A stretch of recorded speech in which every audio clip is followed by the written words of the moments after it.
우리 동네 책방 시간입니다. 시각장애 여성 장근영 씨가 쓴 자전적 에세이죠. 어쩌려고 혼자 다녀. 낭독에는 성우 이지선 씨입니다.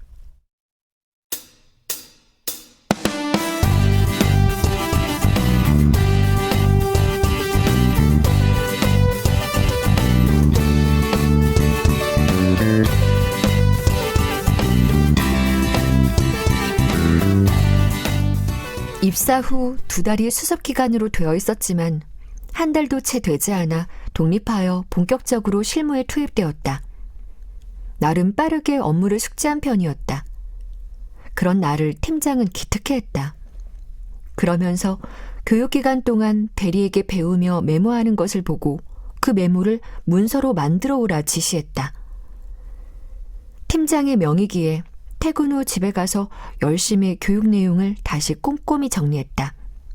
그리고 팀장에게 주었는데 그것으로 인해 직장 생활에 먹구름이 드리워질 줄은 전혀 몰랐다.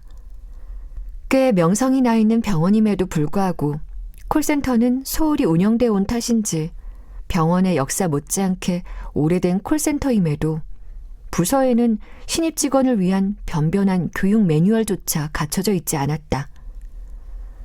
그렇게 허술하게 운영되어 온 부서에서 자신의 말만 따라 정말 열심히 일하는 팀장이 하필 내가 입사하기 바로 직전에 콜센터로 자리를 옮긴 것이었다. 그래서 나와 마찬가지로 콜센터의 업무를 파악하고 있었다. 정년이 얼마 남지 않아 그래도 업무가 수월한 부서로 병원 측에서 배려차 옮겨준 것이라고 본인은 말했다. 하지만 이 팀장은 본인의 말대로 일을 정말 열심히 하는 사람이었다.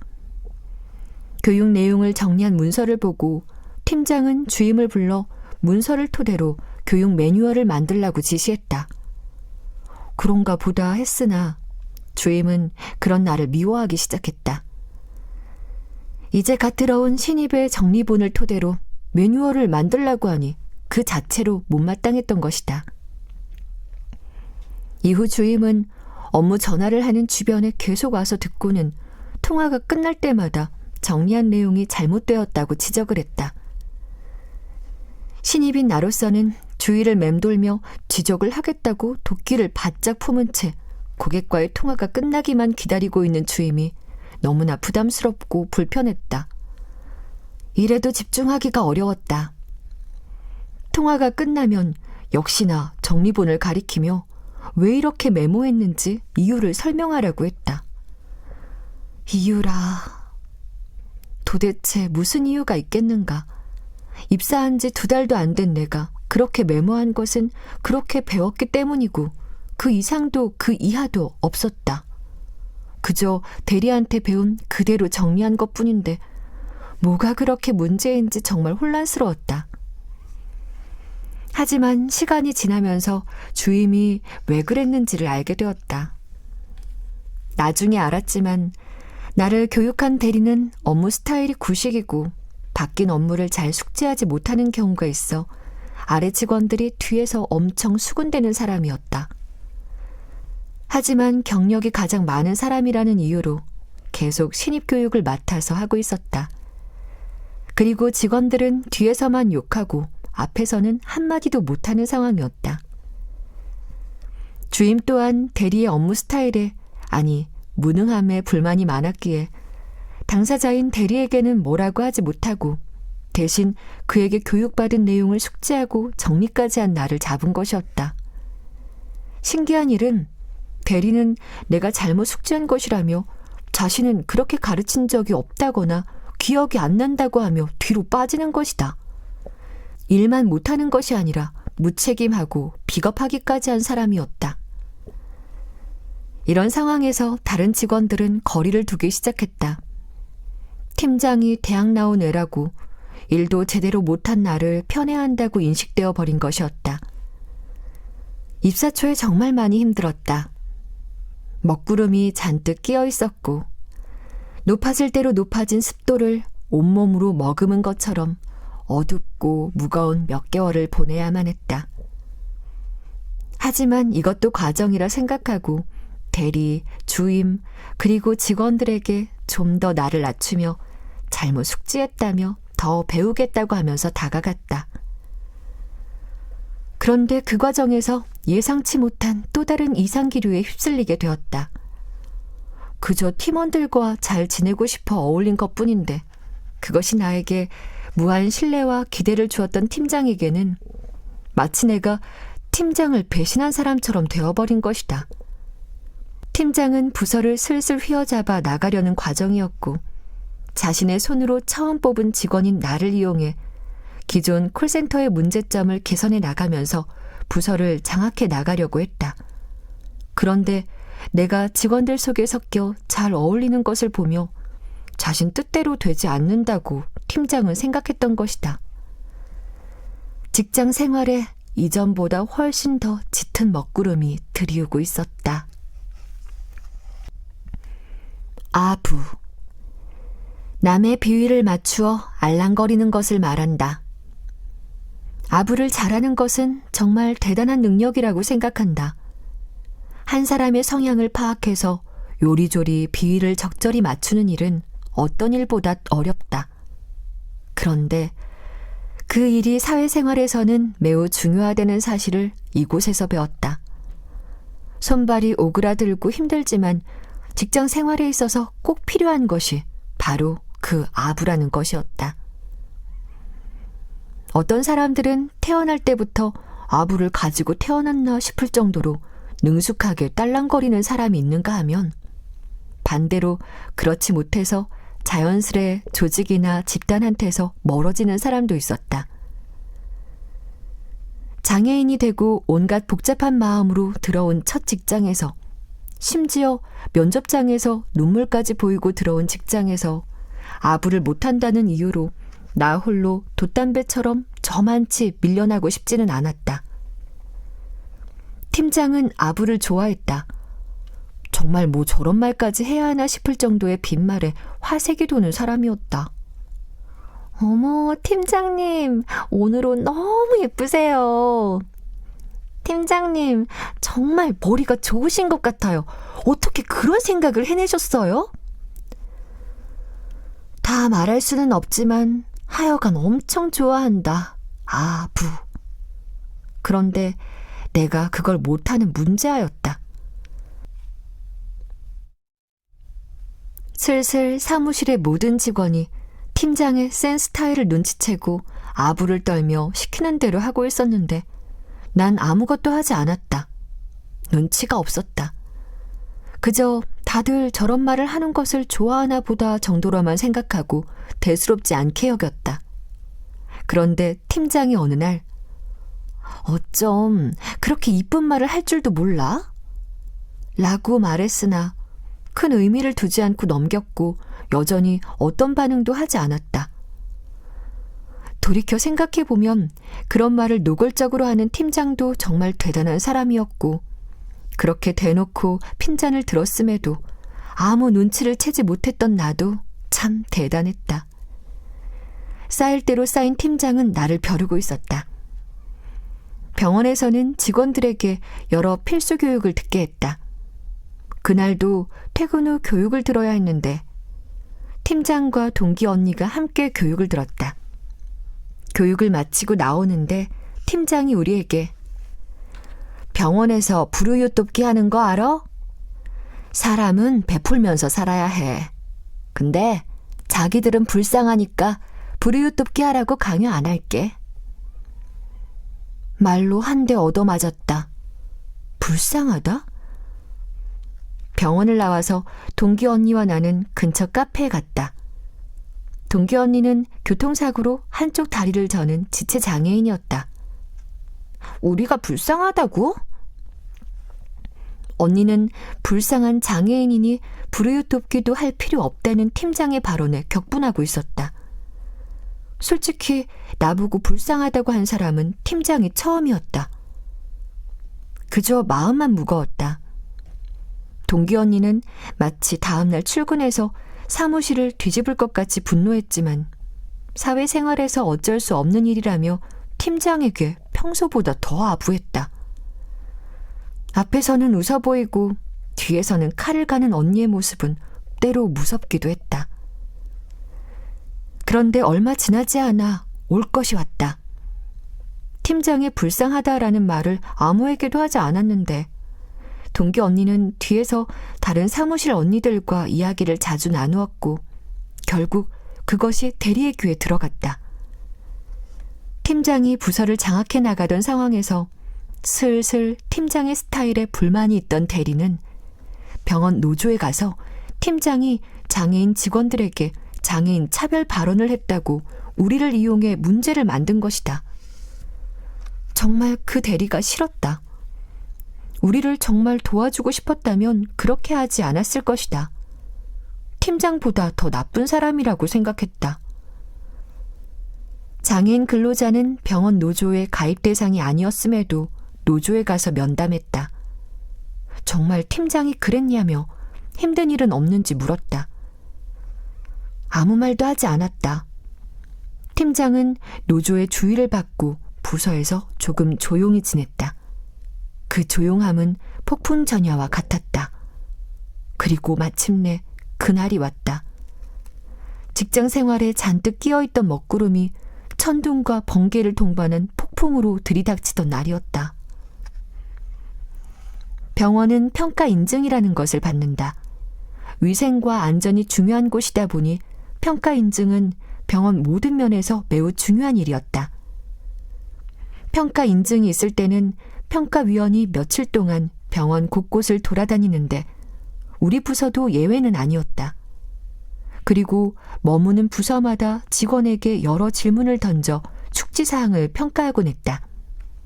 내용 중에는 소방 안전에 관련된 것도 있었다. 콜센터는 근무 시간이 다 같지 않았다. 7시 출근, 8시 출근, 9시 출근, 10시 출근 이렇게 움직였는데 그날 나는 10시 출근이었다. 사무실 문을 열고 들어가니 팀장이 마치 기다리기라도 한 듯 문 앞에 서 있었다. 사무실은 6층이라 병원 경사로를 따라 1층부터 걸어온 나는 숨을 가다듬으며 인사를 했는데 팀장은 매섭게 노려보며 대뜸 우리 부서가 있는 층에 소화기 위치 설명해봐. 들어오자마자 인사도 안 받고 느닷없이 물으니 당황스러웠지만 평가 인증을 위해 숙지하고 있었기에 수술실 옆에 있어요. 라고 대답했다. 수술실? 수술실 옆이 어디야? 네? 우리 부서층에는 병원 의료진만 드나드는 수술실 출입구가 있었다. 수술실 옆이라 함은 문을 바라보고 오른쪽 아래였다. 긴 설명이 필요 없는 위치였다. 위치를 어떻게 더 설명해야 하나 고민하는 틈을 비집고 팀장은 기다렸다는 듯이 몰아붙이기 시작했다. 그럼 소화전은 어디 있어? 수술실 옆이요. 뭐? 할 줄 아는 말이 수술실 옆밖에 없어? 제대로 알기는 하는 거야? 소화전은 수술실 출입구를 바라보고 오른쪽, 그러니까 소화기 바로 옆 벽에 있었다. 하지만 팀장의 폭풍 같은 몰아붙임에 어안이 벙벙해져 더는 아무 말도 못했다. 팀장은 전화를 받는 고심을 잊었는지 점점 더 볼륨을 높여 더욱 거친 말폭탄을 쏟아냈다. 그랬다. 세월이 많이 지나 모두 기억나지는 않지만 모욕감과 수치심을 탄두에 장착한 미사일이 마구 날아왔다. 심지어 사무실 밖으로 끌고 나와 소화전 앞 복도에 서서 무려 1시간이 넘도록 말로 두들겨 맞았다. 1시간 동안 넉나간 표정으로 간신히 서 있었다. 내가 너 평소 하는 거 보면 답답하다. IQ가 2자리냐? 대학 나온 건 맞냐? 어디 가서 대학 나왔다는 말도 꺼내지 마라. 이외에도 차마 입에 담을 수 없는 숱한 말들로 두들겨 맞고 몸과 마음은 차갑게 얼어붙었다가 다시 유리조각처럼 산산조각이 나버렸다. 나중에 알고 보니 팀장은 아침 업무 전부터 직원들 하나하나 돌며 소방 안전에 대해 숙지사항을 테스트하고 있었는데 부서 직원들 모두 대답을 명쾌히 못해서 분노 게이지가 조금씩 올라가고 있었고 마지막 출근자인 나에게서 무한 폭발을 한 것이다.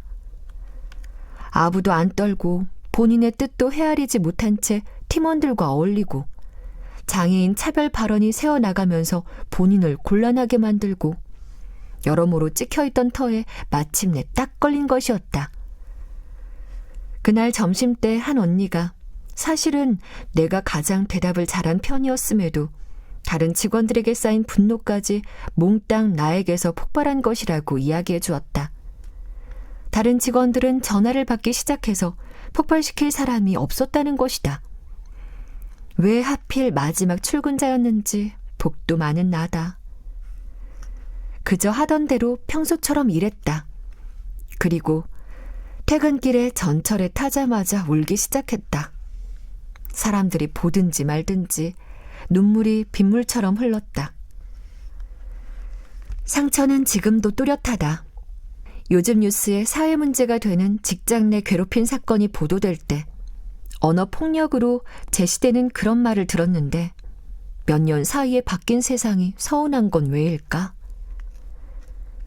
팀장은 문제가 많은 사람이었다. 지금에 와서 보면 정말 고발하고 싶은 사람이다. 우리 부서에는 비장애인과 장애인이 함께 일을 했다. 비장애인들은 모두 정규직, 장애인들은 모두 비정규직이었다. 물론 무기계약직이기는 하나 업무의 차이가 없음에도 급여는 대략 3배 정도 차이가 났다. 명절에도 우리는 상품권 10만 원이었지만 정규직 비장애인들은 많은 상여금을 받았다. 하는 일은 정말 다를 것 하나 없이 똑같았다. 월급을 가장 많이 받는 대리와도 업무는 별 차이가 없었다. 비정규직이라는 이유로 같은 일을 하고도 다른 급여를 받는 것도 서러웠으나 그보다 더 서러운 것이 있었다. 우리 부서의 잘못된 업무 처리로 다른 부서 팀장이 지적하면 우리 팀 팀장은 늘 이렇게 말했다. 이해해줘. 알잖아. 우리 부서 장애인들 많은 거. 장애인 직원이 실수를 한 적도 물론 있다. 하지만 비장애인 직원의 실수로 문제가 된 적도 분명히 있었다. 차이가 있다면 경력이 오래된 비장애인 정규직 직원들은 본인의 실수를 감추는 노련함이 있는 반면 최근에 들어온 비정규직 장애인 직원들은 그렇지 못했다는 것이었다. 비장애인의 실수가 당장 팀장에게 발각되지 않더라도 타 부서와의 연계 업무를 통해 문제점은 속속 드러나곤 했는데 팀장은 정확하게 확인도 하지 않고 그저 장애인 직원들이 많으니 이해해달라는 것이다.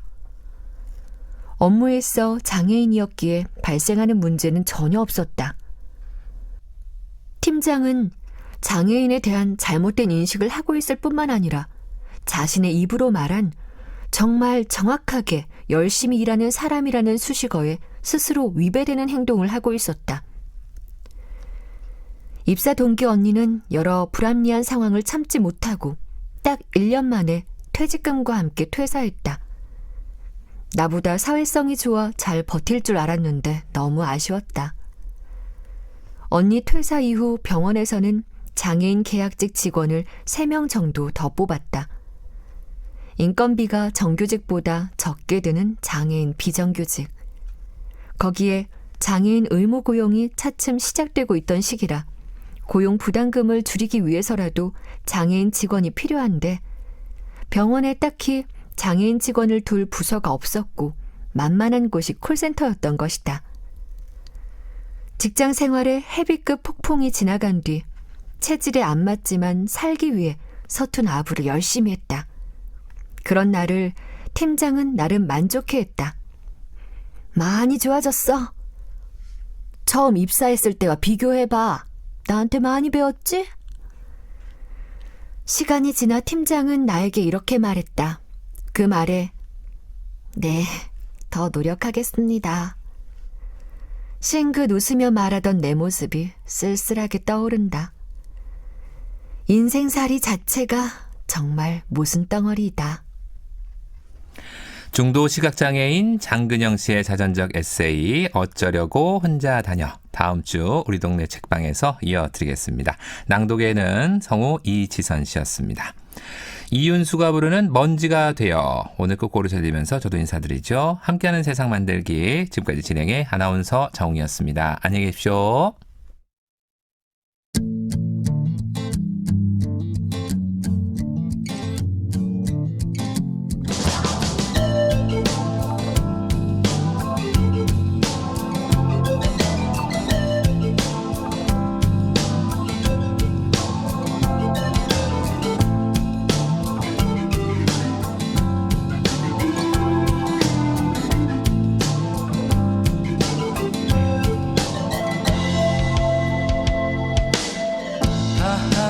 하늘에 젖은 날에는 잊었던 기억들이 피어나네요. 바람에 날려간 나의 노래도 휘파람 소리로 돌아오네요. 내 조그만 공간 속에 추억만 쌓이고